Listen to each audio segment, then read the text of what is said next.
Hey there, Star Wars fans! Ever wonder why Vader has this entire squad of red lightsaber spinning, Jedi hunting, absolutely terrifying dark side users called Inquisitors, and then they just, poof, disappeared before Luke ever picked up a lightsaber?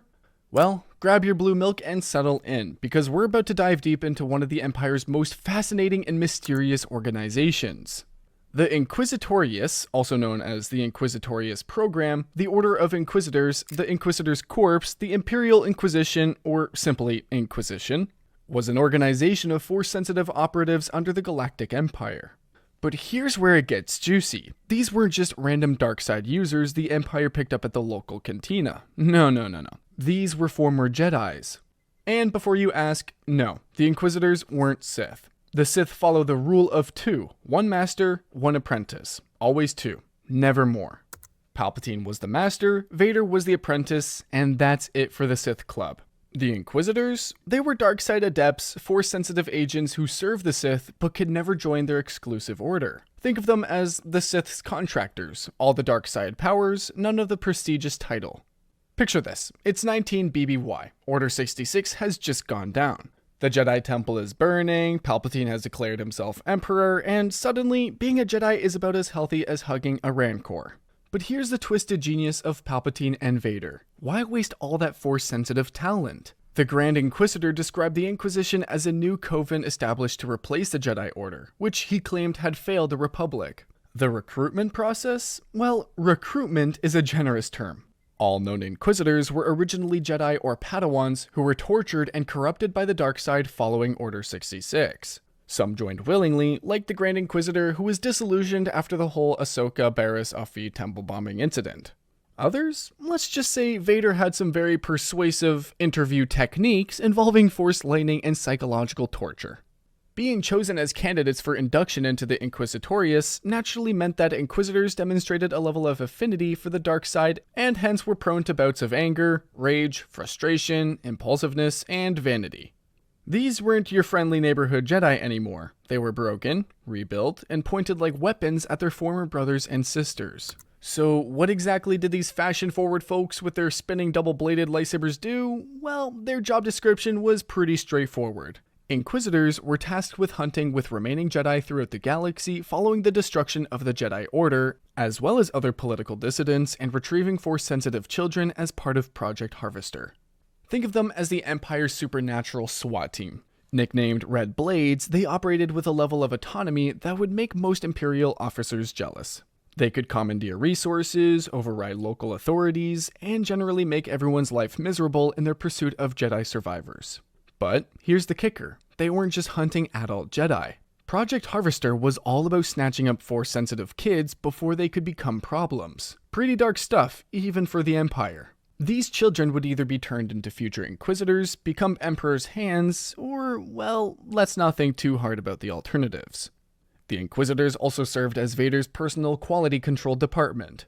To break their Jedi training, Darth Vader treated them cruelly to strengthen their emotions and increase their aggressive tendencies. Nothing says employee motivation quite like your boss occasionally force choking you or cutting off a limb during training, right? Unlike the Sith, with their rule of two, the Inquisitors had a more corporate structure. If corporations were run by murderous space wizards, that is. At the top, you had the Grand Inquisitor, basically the middle manager from Hell reporting directly to Vader. Below him, they tend to use designations such as 13th Sister, stripping them of their humanity. No more Jedi names, no more identities, just numbers and gender titles. Second Sister, 5th Brother, 7th Sister, and so on. It's like the galaxy's most depressing roll call. The Inquisitors are extremely competitive and often turn on each other to gain more power. Imagine your worst office politics, but everyone has lightsabers and anger management issues. The competition wasn't just about climbing the ladder, it was about survival. Weakness meant death, either from your targets, your colleagues, or Vader himself having a bad day. Alright, let's run through the roster of these delightful individuals. According to current canon, there are at least 15 Inquisitors in the Star Wars canon timeline, with some sources suggesting up to 16. Chris Kempshaw's recent book, The Rise and Fall of the Galactic Empire, even mentions a mysterious 13th brother who's never been seen, suggesting there might be more Inquisitors we don't know about yet. The Grand Inquisitor, the big boss himself. This Padawan was once a Jedi Temple guard on Coruscant, which explains why he knew all the Jedi's tricks. Voiced by Jason Isaacs in Rebels and played by Rupert Friend in live action, this guy was efficiency personified. His disillusionment with the Jedi Order after the temple bombing made him a willing convert to the dark side. Second sister, Trilla Sidori, star of Jedi Fallen Order and one of the most tragic Inquisitors. Ciri's Junda survived Order 66 and escaped, hiding in exile until Ciri was tortured into revealing Trilla's location. That betrayal broke something fundamental in her, turning her into one of the most ruthless Inquisitors. Third sister, Reva. Moses Ingram brought this character to life in Obi-Wan Kenobi, a character created specifically for this limited series. Her story is particularly gut-wrenching. A youngling who survived Order 66 by playing dead among her murdered friends, only to join the very organization that destroyed her life. Fourth sister, played by Rhea Kilstedt in Obi-Wan Kenobi, she's immediately recognizable by her agile physique and facial tattoos. Interestingly, in the comics, a rebel commander once disguised herself as the fourth sister to infiltrate Fortress Vader. Fifth brother. This hulking brute appeared in both Rebels and Obi-Wan Kenobi. Rodney Barnes, Guru Effects, and Raymond Rosano's Inquisitor miniseries appears to suggest Fifth Brother was actually recruited to the Inquisitors during the Clone Wars. Talk about getting in on the ground floor of evil. Sixth brother, Bill Vallon. Notable for being an overconfident bully who brutalizes the weak and defenseless, yet stands no chance against powerful opponents such as Ahsoka Tano. He lost an arm during training courtesy of Darth Vader himself. Karma caught up with him when Ahsoka defeated him and took his cyber crystals to create her iconic white lightsabers. Seventh sister, a Mary Allen Inquisitor voiced by Sarah Michelle Gellar in Rebels. Kata Karis would describe one such Inquisitor, the seventh sister, as being needlessly cruel, delighting in the pain of others. Even other Inquisitors thought she was too much. Eighth brother appeared in Rebels with some seriously cool armor, but met his end when his damaged lightsaber failed during a retreat. Pro tip, always check your equipment before fleeing from former Sith Lords. Ninth sister, Masana Tide, a massive Dawutun who could read emotions through the Force. Lost an eye to Vader during training because apparently workplace safety wasn't a priority for the Empire. 10th brother, Proset Dibbs, former Jedi Master Proset Dibbs turned Inquisitor. Dies in the Darth Vader comics during a mission gone wrong. Even Jedi Masters weren't immune to the dark side's corruption. 13th sister is Kata Karis, star of the novel Inquisitor Rise of the Red Blade. She joined willingly out of frustration with the Jedi Council, keeping her from frontline duty during the Clone Wars. Plus, we have an unidentified Twi'lek Inquisitor, an unidentified female from the Ghosts of Dathomir game, and mysterious mentions of others that keep the exact count fuzzy. Here's where our story gets really interesting. By the time Luke's staring at twin suns in A New Hope, the Inquisitors have vanished completely. By the time of the Galactic Civil War, the Empire considered the Jedi to be largely extinct, and the Inquisitorious were said to have vanished. So what happened to our merry band of murderers? Well, turns out being a dark side assassin isn't great for your life expectancy. The Grand Inquisitor, defeated by Kanan Jarrus in Rebel Season 1, chose to follow to his death rather than face Vader's punishment for failure. That's some serious performance review anxiety. The second sister met her end at Vader's blade after showing a moment of redemption. The fifth brother and seventh sister, killed by Maul on Malachor. The sixth brother? Ahsoka Tano took him down and used his kyber crystals for her white lightsabers. Talk about adding insult to injury. The eighth brother's equipment malfunction, the ninth sister getting bisected by her own lightsaber, courtesy of Cal Kestis, the 10th brother's death in the comics, the list goes on. While we definitely know the fate of 11 of the 15, or possibly 16 Inquisitors, it's believed all of them were dead by the Battle of Scarif and Zero BBY, the very same battle that kicks off Rogue One. But individual deaths don't explain why the entire organization disappeared. Here's the thing, the Inquisitors were victims of their own success. From approximately 10,000 Jedi before Order 66, less than 100 survived the initial purge.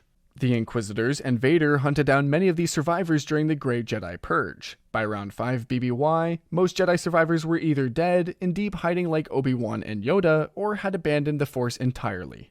Think about it from Palpatine's perspective. The Inquisitorious was a specialized tool for a specific job. Once that job was mostly done, why keep them around? These were trained Force users with a history of betrayal, competitive natures, and serious psychological issues. Not exactly the most stable workforce. Plus, Palpatine always played the long game. The Inquisitors knew about Vader's Jedi past.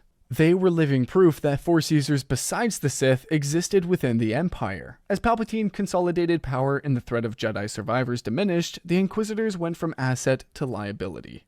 There's also the Tarkin Doctrine to consider. By the time we hit A New Hope, the Empire's ruling through fear of the Death Star, not fear of Force users. The age of lightsabers was ending, the age of planet-killing superweapons had begun. The Inquisitors were relics of a transitional period, no longer needed in the Empire's new order. Think about what Grand Moff Tarkin himself said: fear will keep the local systems in line. Fear of this battle station. Why maintain an expensive, unpredictable force of dark-side assassins when you have a weapon that can vaporize entire planets? The Death Star represented the ultimate evolution of Imperial control, from surgical strikes by Force users to wholesale annihilation at the push of a button. The Inquisitors hunted individuals, the Death Star could eliminate entire civilizations. In the cold calculus of Imperial efficiency, the choice was obvious. The Empire had moved from personal terror to impersonal destruction. Where Inquisitors once stalked the shadows, inspiring fear through their presence, now a single battle station could enforce obedience across entire sectors by just existing. The very public destruction of Alderaan would do more to crush rebellion than 1,000 Inquisitor missions ever could. Palpatine and his admirals had found their perfect tool of control, and suddenly, lightsaber-wielding enforcers seemed almost quaint. Even though the Inquisitors vanished from the galactic stage, their impact rippled through the Force. Cal Kestic's journey in the Jedi games is shaped entirely by his encounters with them. Ahsoka's white lightsabers came from an Inquisitor's crystals. The trauma they inflicted on survivors like Seer Junda lasted decades. In many ways, the Inquisitors represent the Empire at its most insidious, taking what was good and twisting it into something monstrous. They weren't just killing Jedi, they were perverting the very legacy of the Force itself. Every Inquisitor was a walking reminder of what the Jedi had lost and what the Empire had gained. Their disappearance also left a power vacuum. Without the Inquisitors, Vader had to handle Force-sensitive threats personally, which is partly why he was so hands-on during the original trilogy. The Emperor had to rely more on other agents like Mara Jade and his various hands. The specialized Jedi hunting apparatus was gone, replaced by more conventional Imperial enforcement. So, there you have it, folks. The rise and fall of the Inquisitorious in all its dark glory. They emerged from the ashes of Order 66, burned bright with the fury of the dark side, and then vanished like shadows when the dawn broke. In true Imperial fashion, they were used up and discarded once their purpose was served. The Inquisitors vanished not because of some grand conspiracy or hidden plot, but because that's what tools of the Empire do. They serve their function and then disappear. Whether through death in battle, execution for failure, or simple obsolescence, the Inquisitorious faded from the galaxy just in time for a farm boy from Tatooine to begin his journey. But hey, that's the beautiful tragedy of Star Wars, isn't it? Even the villains have stories worth telling, falls worth mourning, and mysteries worth solving. The Inquisitors remind us that the path to the dark side isn't always a dramatic fall. Sometimes it's a series of compromises, betrayals, and twisted justifications that lead good people to do terrible things. What do you think? Were the Inquisitors always doomed to disappear, or could they have survived in a different timeline? Drop your thoughts in the comments below, and don't forget to subscribe for more deep dives into Star Wars lore. Remember, the Force will be with you always, unless you're an Inquisitor. Then you're probably doomed. May the Force be with you, and watch out for spinning red lightsabers.